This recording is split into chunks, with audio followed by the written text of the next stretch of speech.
Meu nome é Sandra, tenho 75 anos, e eu achava que o pior da velhice era a dor nas costas, o joelho que não dobra mais, a solidão dos domingos.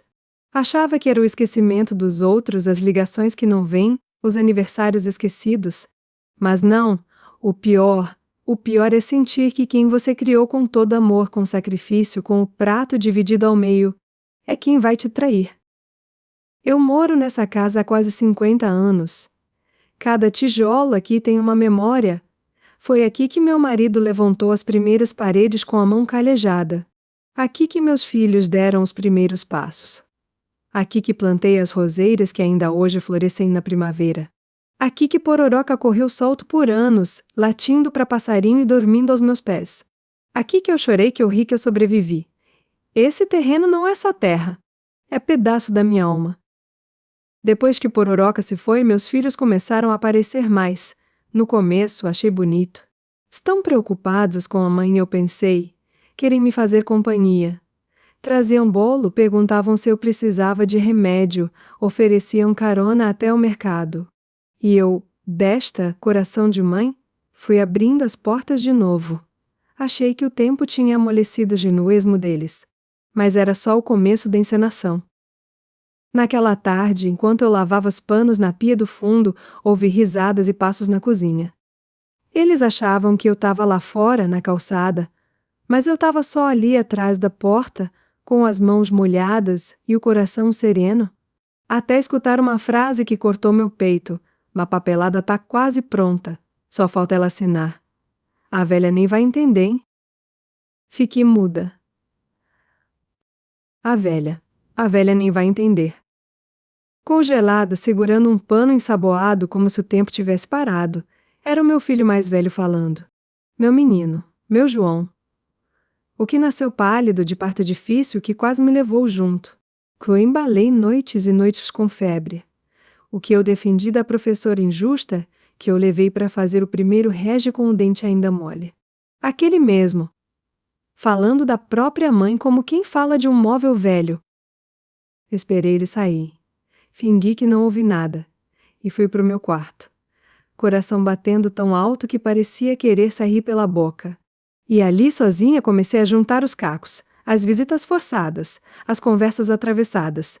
Os papéis misteriosos que um deles pediu para eu assinar mês passado.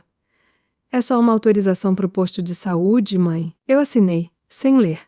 Porque confiei. Mas ali eu soube. Eles já estavam vendendo meu terreno, minha casa, sem me contar. Sem me olhar nos olhos. E o pior, estavam fazendo isso sorrindo. Fingindo amor, fingindo cuidado. Pause se essa história te tocou, se você já se sentiu traído por quem devia te proteger. Me escuta até o fim. Porque tem feridas que não sangram por fora, mas matam a alma aos pouquinhos. E quando vem dos filhos, meu Deus, dói mais do que qualquer pancada. Naquela noite não dorme. Sentei na beira da cama, abracei a almofada velha do Pororoca e chorei. Chorei feito criança. Chorei como quem perde um chão que nunca imaginou que fosse desabar. Porque não é só a casa, é a história, é o pertencimento, é a raiz. E eles estavam cortando isso como quem arranca mato de beira de estrada. Mas a pior parte ainda estava por vir. Porque no dia seguinte, eu descobri que a venda já estava assinada e o nome que aparecia como uma autorização da proprietária, era o meu. E foi ali, naquele papel, que eu vi meu nome ser usado como faca contra mim mesma. Eu fiquei olhando para aquele contrato como quem olha uma sentença. O nome ali era meu, a assinatura também. Mas eu nunca li aquilo, nunca soube que estava dando a eles o direito de me arrancar da minha própria história. E o mais cruel, fizeram tudo com calma, com cuidado, com carinho falso. Eles sorriram enquanto serravam, devagarinho, o chão onde eu finquei minha vida inteira. Peguei o telefone. Liguei para o João. A voz dele, do outro lado, foi seca. A senhora não devia ter mexido nisso, mãe. Eu travei. Como é que você teve coragem, meu filho?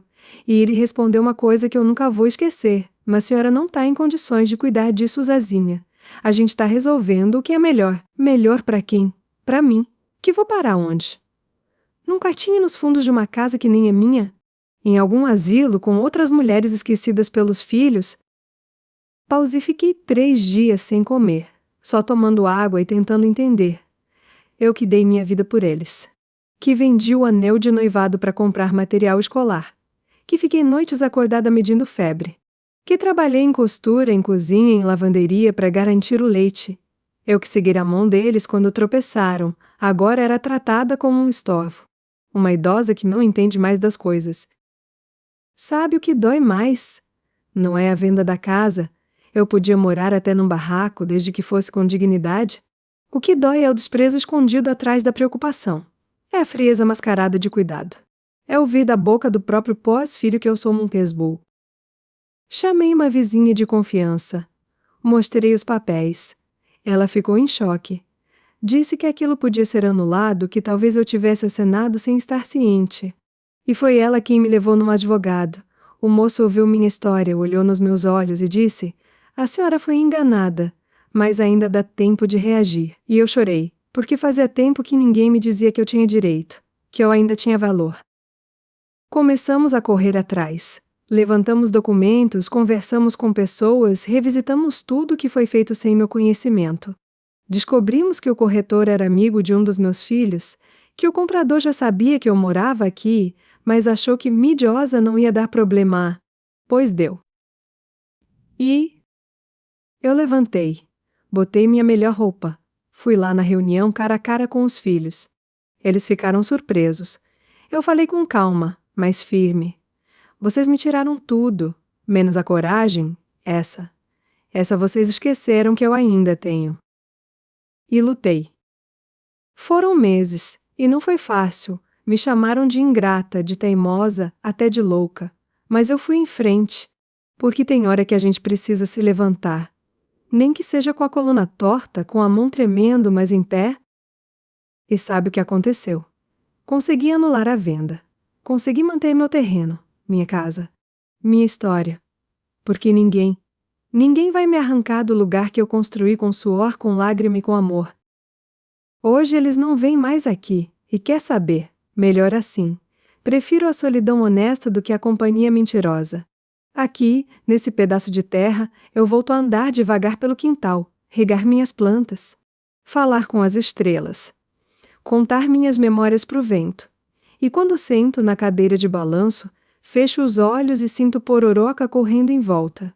Porque aqui eu existo, aqui eu sou. E se você, meu filho, minha filha, ouviu essa história até o fim, eu te peço com carinho, deixa teu like, se inscreve no canal, ativa o sininho. Essas histórias precisam ser contadas, porque tem muita Sandra por aí, sendo empurrada pro canto. E a gente não nasceu para ser esquecida. A gente nasceu para ser respeitada. E eu, Sandra, fui traída pelos meus filhos, mas não fui derrotada. Enquanto eu tiver voz, eu vou contar. Depois da anulação da venda, a casa ficou mais quieta. O portão, que antes se abria para o riso dos meus netos, ficou só pro vento. As vozes que costumavam ecoar pelos corredores viraram lembrança. E por mais que a Vitória tenha me dado de volta o meu chão, ela também deixou um buraco que nenhuma parede consegue tapar, o da decepção. Durante muito tempo, eu me perguntei onde foi que eu errei. Se fui dura demais, se amei errado, se protegi em excesso, se deixei faltar o que não devia, mas depois entendi que o amor de mãe não é garantia de gratidão, que a gente pode dar tudo. Não é fácil, não vou mentir. Tem dias em que eu olho para a foto deles na estante e me pergunto se ainda pensa em mim. Se sentem vergonha, se lembram das noites que dormiram no meu colo com febre, com medo. E penso que talvez um dia o tempo trate de ensinar o que eu já não posso mais dizer com palavras. Porque meu coração ainda é de mãe?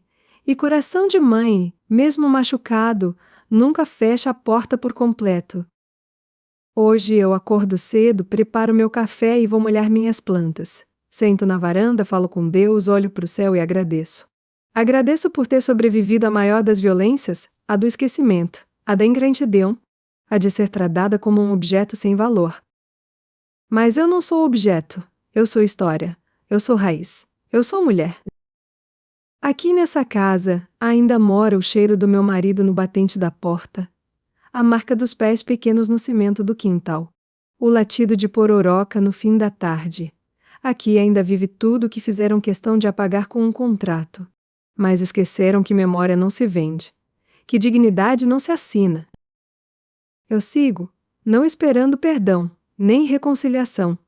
Eu sigo porque aprendi que o amor próprio também é herança.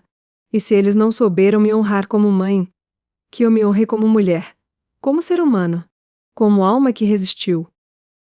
E você, que ouviu minha história até aqui, guarda uma coisa, nunca diz que te arranquei da tua história. Por mais que digam que sabem o que é melhor para você, escuta teu coração, ele sabe. Ele sempre sabe. E se você ainda tem sua mãe por perto, liga para ela, olha nos olhos. Não espera ela ir embora para perceber o que ela vale. Porque um dia, meu filho, um dia o portão se fecha, e o que não foi dito vira silêncio para sempre. Eu sou Sandra, e mesmo que os meus filhos tenham tentado me apagar, eu sigo aqui, inteira, firme, e com a alma acesa. Porque quem tem raiz, ninguém derruba.